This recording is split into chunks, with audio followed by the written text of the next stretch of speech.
Welcome to ProWebcast News, where we bring you daily industry updates. Today is Tuesday, October 27th, and you're watching the Afternoon Update with Paul Wilson. Today's news is sponsored by Covenant Reliance Producers. We build success stories. For more information, please visit www.crproducers.com. Now for today's headlines.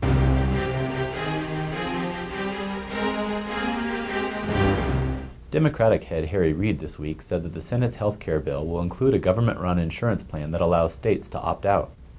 The announcement that a public insurance option in the reform bill is the best way to lower costs and create competition.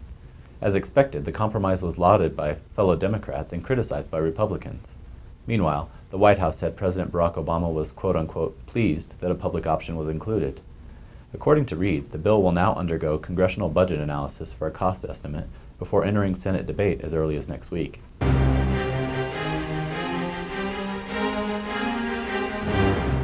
In economic news, consumer confidence fell to lower than expected levels during October, dragged down by concerns over unemployment.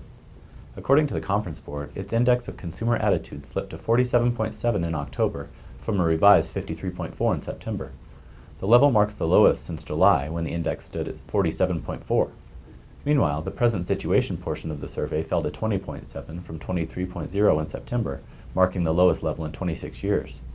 In addition, 49.6% of Americans said jobs were hard to get, while those claiming jobs are plentiful dipped to 3.4%.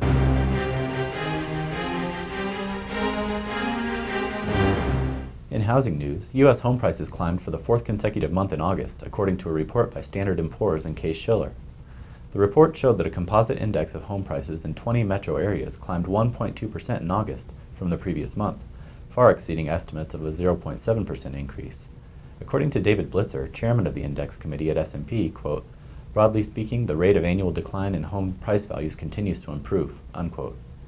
Meanwhile, the composite index of prices in 10 metropolitan areas rose 1.3% in August, following a rise of 1.7% the previous month.